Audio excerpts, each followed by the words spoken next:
ഇതാ കണ്ടോ, പുറത്ത് നല്ല ഗംഭീര മഴയാണ് കേട്ടോ. ഇന്നിപ്പോൾ വൈകിട്ടത്തേക്ക് പ്രത്യേകിച്ച് ഒന്നും ഉണ്ടാക്കാനുണ്ടായിരുന്നില്ല. ആകെ ഉണ്ടായിരുന്നത് 2 കൊള്ളിക്കിഴങ്ങ് മാത്രമായിരുന്നു. എന്നാൽ പിന്നെ ഇത് വെച്ചിട്ട് നല്ല അടിപൊളി ഒരു ഐറ്റം, ശരിക്കും പറയുകയാണെങ്കിൽ ഒരു ഓർമ്മ പുതുക്കലിൻ്റെ ഭാഗം തന്നെയാണ് കേട്ടോ. പണ്ടൊക്കെ ഞങ്ങളുടെ വീട്ടിൽ ഇതേപോലെ കൊള്ളിക്കിഴങ്ങ് ചെറുതായിട്ട് കട്ട് ചെയ്ത് നുറുക്കി നല്ലോണം ഒന്ന് ഉപ്പൊക്കെ ഇട്ട് വേവിച്ച് ഒന്ന് ഉടച്ചെടുക്കാറ് പതിവാണ് കേട്ടോ. അംഗസംഖ്യ കൂടുതലുള്ളപ്പോൾ വിശപ്പ് മാറാനും കൂടെ തന്നെ നല്ല രുചിയുള്ള ഒരു സംഭവം തന്നെയാണ് കേട്ടോ. ഒരു പിടി തേങ്ങയിലോട്ട് കുറച്ച് കൊച്ചുള്ളിയും ഒരിത്തിരി വെളുത്തുള്ളിയും 2-3 പച്ചമുളകും ചേർത്ത് ഒന്ന് ഒതുക്കിയെടുക്കുന്നുണ്ട്.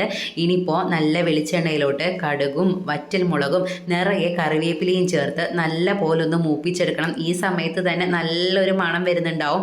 അപ്പം തന്നെ നമുക്ക് അരപ്പും കൂടെ തന്നെ നമ്മൾ വേവിച്ച് വെച്ചിരിക്കുന്ന കൊള്ളിയും കൂടി ചേർത്തൊന്ന് ഉടച്ചെടുത്ത് കഴിഞ്ഞാൽ സംഭവം ഇവിടെ തയ്യാറായിട്ടുണ്ട് കേട്ടോ. നല്ല രുചിയുള്ളൊരു ഐറ്റം തന്നെയാണ്. വൈകുന്നേരങ്ങളിൽ വിശപ്പൊക്കെ മാറാനായിട്ട് പറ്റിയൊരു ഐറ്റം തന്നെയാണ് കേട്ടോ. ഇനിയിപ്പോൾ നല്ല കാന്താരി ചമ്മന്തി, നല്ല ചൂടുള്ള കട്ടൻ ചായയൊക്കെ എടുത്തിട്ട് ഉമ്മറത്തേക്കൊന്ന് നടന്നേ, നല്ല മഴയൊക്കെ നോക്കി ഇതൊക്കെ ഒന്ന് കഴിച്ച് വരുമ്പോൾ നമ്മുടെ വിശപ്പൊക്കെ എവിടെയാ പോയെന്ന് അറിയില്ല, അത്ര സ്വാദാണ്.